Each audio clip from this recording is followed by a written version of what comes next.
Assalamu alaikum, beautiful students. Today we will discuss about phylum cnidaria, coelentrates. If we'll talk about the general characteristics, this is a very ancient group and lots of fossil representatives. Okay, first animal to appear that had a definite shape, radial symmetry, and most mammals are sessile. Just like jellyfish, first animal to swim. Extremely effective predators, all are aquatic, widespread in marine habitats. Many a colonial tissue level of organization is present, have true tissues and blind sac gut, coelentron or gastrovascular cavity is present. Okay, move towards the body forms. Many cnidarians have polymorphic body. Poly means many and morph means came within two or more separate body forms with an alternation between two forms. Okay, two distinct forms are polyp and medusae. Polyp tubular body, usually sessile, though some can move. Sessile means they cannot move from one place to other. Asexual, benthic, upward facing mouth surrounded by tentacles, as shown in the diagram. Second body form, that is medusae. These are umbrella shaped, mouth facing downward, often thick jelly like layer in body wall, motile, sexual, and pelagic. Jellyfish is example, motile concentration of bell, free floating pelagic plankton. Okay, here is the polyp and medusa are given in the diagram. If we'll talk about the cell and tissue, two true tissue layers, diploblastic, two well-defined germ layers, ectoderms and endoderms. Ecto means outer, derm means layer, and endo means inner, and derm means layer. Between the two tissue is a jelly-like material called mesoglea, very thick in jellyfish. Non-tissue layer of mesoglea in between. In a few species, this mesoglea is replaced by a third true tissue layer, that is mesoderm, that is known as connective tissue. Okay, if we'll talk about the body wall, epidermis, tissue layer that lines outer surface. Mesoglea is jelly-like middle layer, not a tissue layer, while gastrodermis is a tissue layer that lines the gastrovascular cavity. Epidermis is the outer skin of the animal, consists of cells that cover and protect, contain special stinging cells. Some areas also have gland cells for attachment, contain nervous and sensory cells. Most epidermal cells contain contractile fibers and act like muscle cells to produce movement. Okay, if we'll talk about the cells of epidermis, first are epitheliomuscular cells. Okay,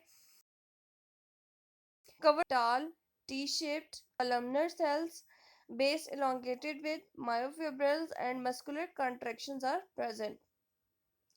Second are the interstitial cells. These are undifferentiated cells, can form cnidocytes, nerve cells, sex cells, but not epitheliomuscular cells. Okay, if we'll talk about the gland cells around basal disc and mouth, they are found, secrete mucus and adhesives, secrete gas bubbles for floating. And next are the cnidocytes, stinging cells. Okay, sensory cells scattered but near mouth and tentacles, respond to chemical and tactile stimuli. Okay, next are the nerve cells, most multipolar, three or more processes form synapses with sensory cells and other nerve cells connect to epitheliomuscular cells and cnidocytes. Here in the diagram, all the types of cells are depicted. If we'll talk about the gastrodermis, inner lining of the digestive sac, digest and absorb food, contain contractile fibers for movements. Okay, cells of gastrodermis, nutritive muscular cells, tall T-shaped columnar cells, ciliated base, elongated with myofibril line. Okay, some freshwater species cells contain green algal symbionts. Some marine species cells contain dinoflagellates, algal symbionts. If we'll talk about the interstitial cells, these are scattered and transformed into other cells as needed. Gland cells in hypostome and scattered throughout. Some secrete digestive enzymes, mucus glands around the mouth. If we'll talk about their movement, typically polyp is sessile. Muscle there in body wall contract against hydrostatic skeleton. Some polyps of non-colonial forms are motile. Colonial polyps are always sessile. Freshwater hydros are not permanently attached. Glide on paddle disc movements using tentacles, gas bubbles, and float to surface. Medusae are mostly mobile. Nerve net controls contraction of bell for swimming. Somersault in hydra, jet propulsion in jellyfishes are the examples.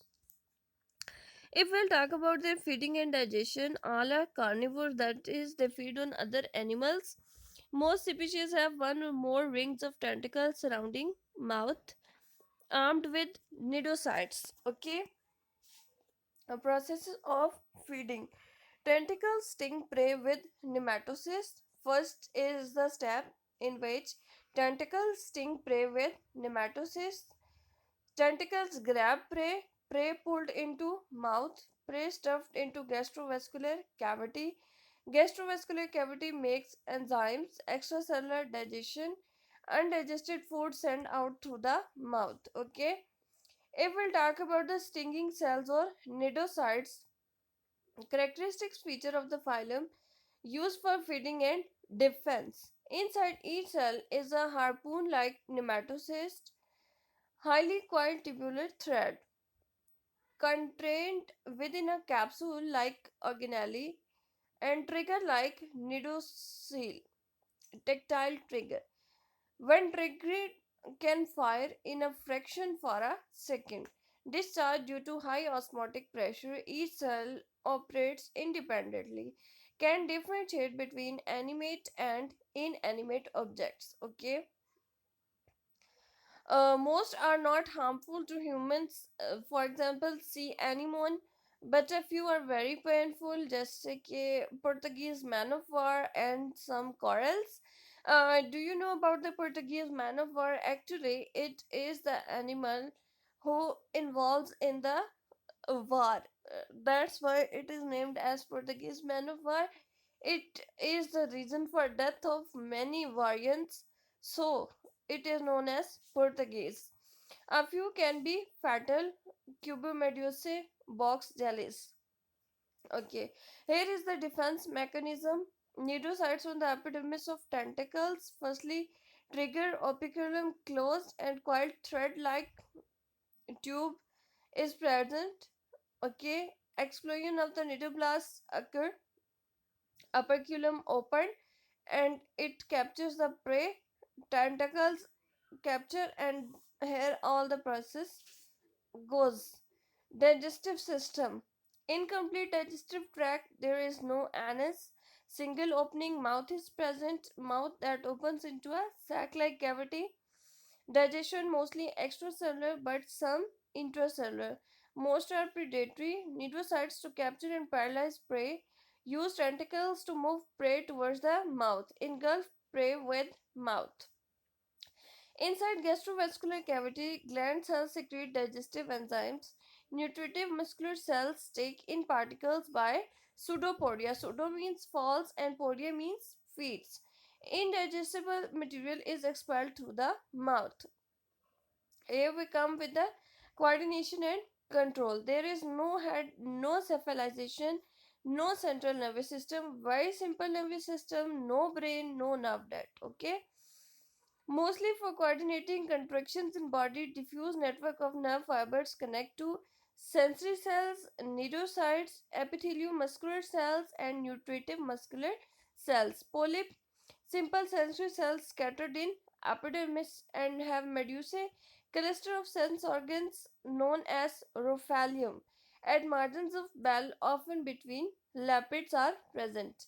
They contain ocelli that detect light, statocysts that balance organs, thicmoreceptors that respond to touch, and sensory pairs that are chemoreceptors. Okay, if we'll move towards the reproduction, both sexual and asexual reproduction exist in them. In asexual reproduction, budding occurs. It forms many birds that remain connected. Fission. Sea anemone only reproduce by the process of fission and have a pedal lustration. Sexual reproduction. Most are dioecious, having both sexes at same. Many shed gametes into water. Gonads are epidermal in hydroids are gastrodermal in other groups. Okay.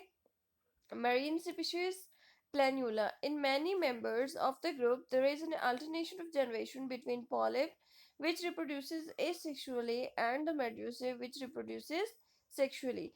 Here is the sexual reproduction in which ovary and testes produce their gametes, eggs, and sperms that fertilize to form zygote, and zygote will undergo divisions and turns into blastula, that is turned into free swimming planula larva that swims and settles down to start a new colony, and then obelia colony is formed. Okay. Class Hydrozoa. If we'll talk about the class Hydrozoa, they are mostly marine, few are freshwater, individual usually small and inconspicuous. Polyp is dominant stage, some completely lack medusa. Medusa when present have phylum around the mouths. Okay. No septae in gastrovascular cavity, no pharynx, no cells in mesoglea. Most are colonial. Some plant like Aperis, most have polymorphism with alternation of genera. Okay, here is the obelia part. One part of colony is depicted in the diagram. If we'll talk about the class Anthozoa for animals, okay, all are marine. Polyp only, no medusa stage exists in them. Many cells in mesoglea. Polyp with septae and pharynx. Some are solitary. Sea anemones usually larger. Most are colonial. Corals, polyps usually small. Most secrete skeleton of calcium carbonate or protein. If we'll talk about the class Scyphozoa, most of the larger jellyfishes belong to this group. Medusae without velum, cells in mesoglea, all are marine, solitary, polyp stage reduced or completely absent. They have thick jelly layers known as mesoglea. What is their importance? They are aggressive predators. Jellyfishes, example, numerous symbiosis like anemones versus decorator, crabs or clownfishes. Corals are mutualistic with zooxanthellae. Jellyfish are eaten. Stinging cells are lethal to humans. Pharmaceuticals, anti-inflammatories, painkillers for arthritis, antimicrobials, cardiac stimulators for from sea anemone are obtained. Green fluorescent proteins extracted from jellyfish, nano devices used to diagnose and treat diseases are also obtained from this class. Jellyfish for hunting fish, parrotfish eating corals, sea turtles eating jellyfish, symbiosis, that decorator crab and anemone, symbiosis clownfish and anemone, jellyfish appetizer, jellyfish soup, jellyfish salad, jellyfish products that are in industry now, ocean care solution, green fluorescent proteins, jellyfish memory supplement. Okay, hope you enjoyed the video. Stay motivated. God bless you. Allah Hafiz.